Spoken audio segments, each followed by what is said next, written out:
for the last 3 days, he has been experiencing pain in the lower limit of the swelling. In the upper part, there is no pain, but in the lower part where the swelling is ending, he experiences pain. There is no complaint regarding bleeding per rectum or melena, or there is no micturition complaints. So and he has कभी जिगर में कोई खराबी तो नहीं हुई थी? जिगर में पीलिया तो नहीं हुआ था कभी? नहीं। अच्छा. There is no history of any liver disease. कोई बीमारी नहीं थी. He says that he never experienced any other illness except for a trauma in which his hand was injured, and for that some treatment was taken. And पैर में भी चोट लगी थी जब एक्सीडेंट हुआ था. वो निशान कैसे नहीं वो जो है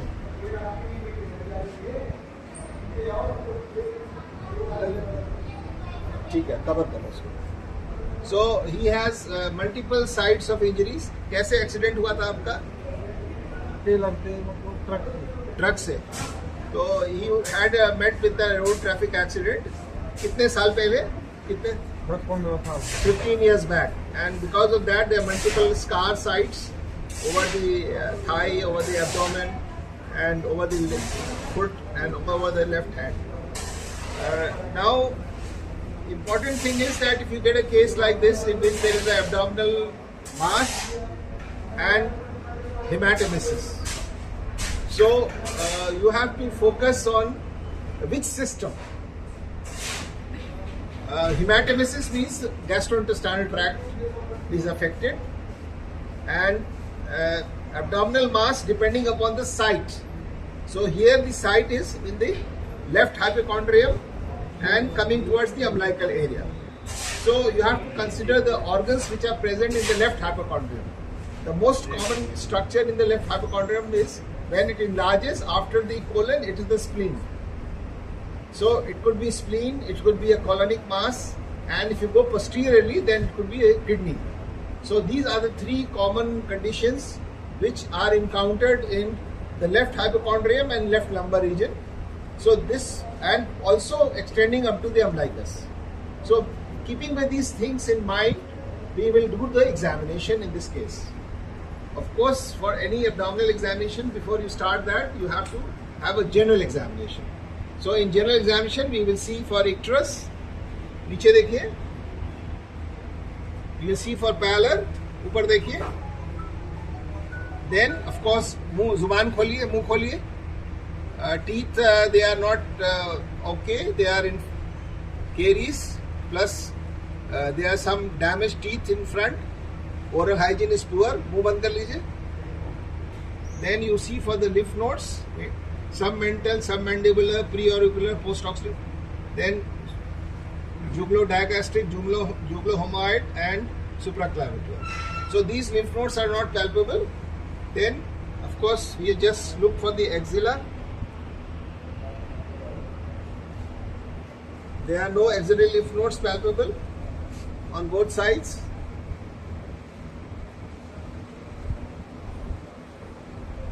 Then you have to see for clubbing,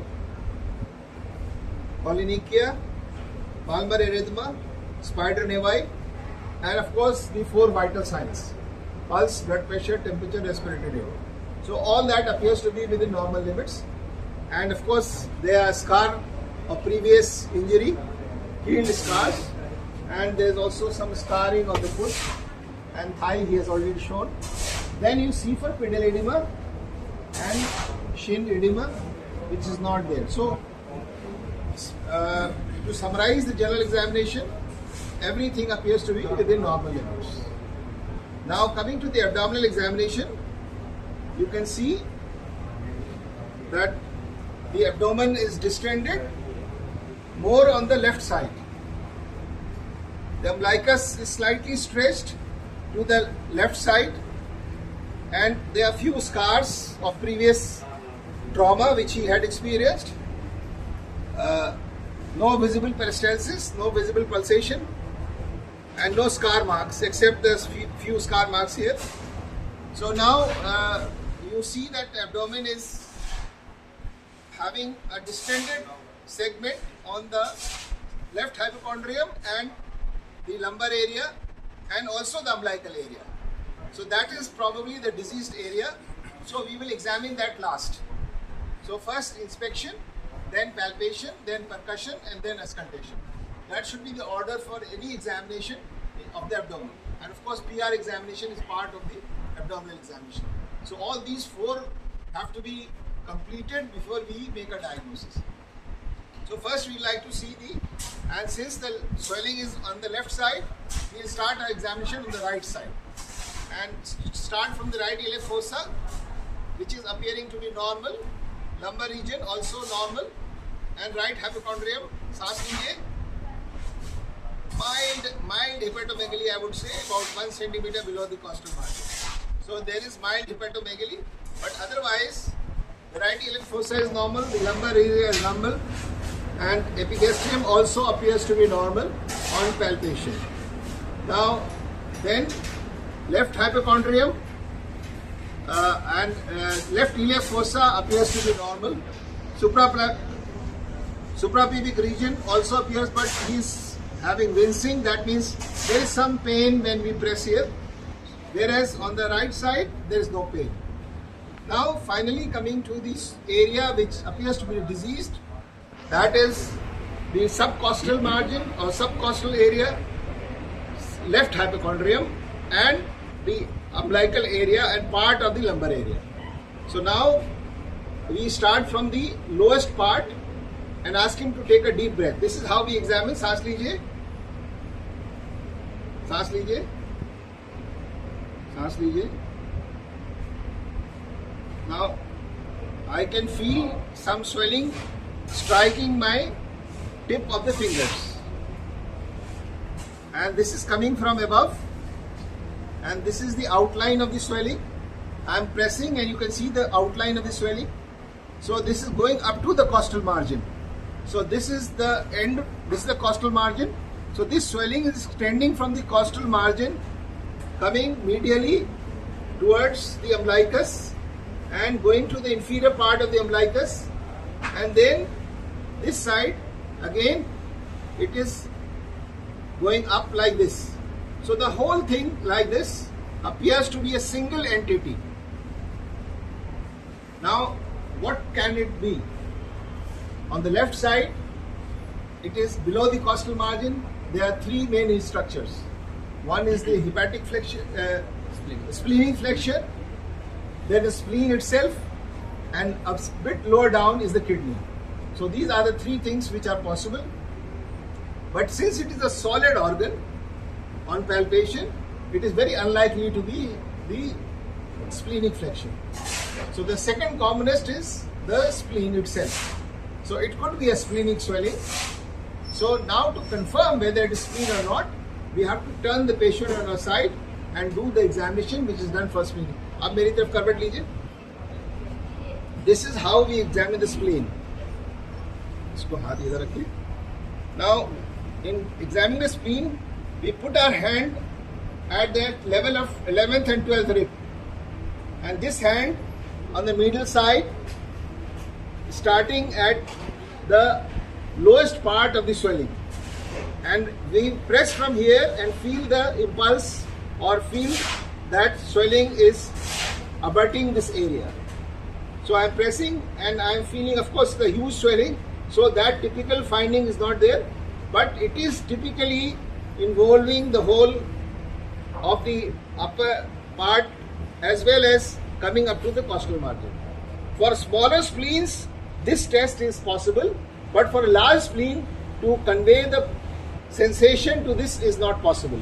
So I am not able to feel the enlargement. It's already so much enlarged. So, but this is how we do the examination of the spleen. That means we put our hand on the 11th and 12th rib and try to palpate from the medial side. This is the lateral side and this is the medial side. So now seedhi le jaiye. So now this is the whole thing. Now to confirm that, we will do percussion. So we will know from where the dullness is starting.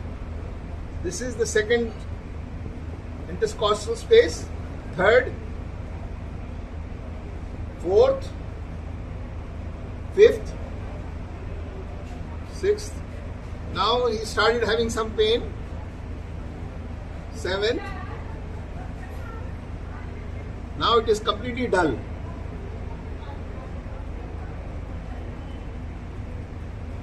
The dullness is continuing below the costal margin also. That is the most important finding.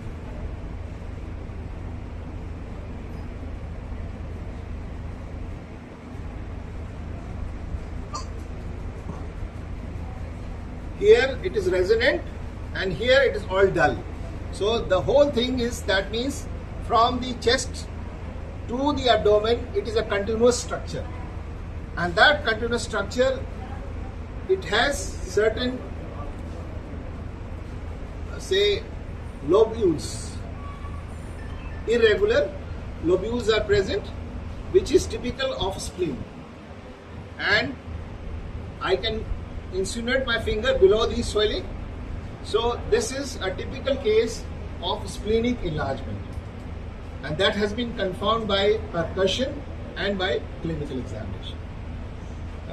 Then you want to see whether there is free fluid in the abdomen or not. So for that we'll put up one hand here and see for any fluid thrill. There is no fluid thrill, and you will not do any other examination because this is already a hugely enlarged spleen, and too much manipulation of this type of spleen may cause rupture or some injury or some bleeding. So this patient has to be kept secluded from general examination by everyone, because repeated examination of this lump will cause more damage to the patient. So after that you can have an auscultation to complete the examination to see if the bowel sounds are present or not.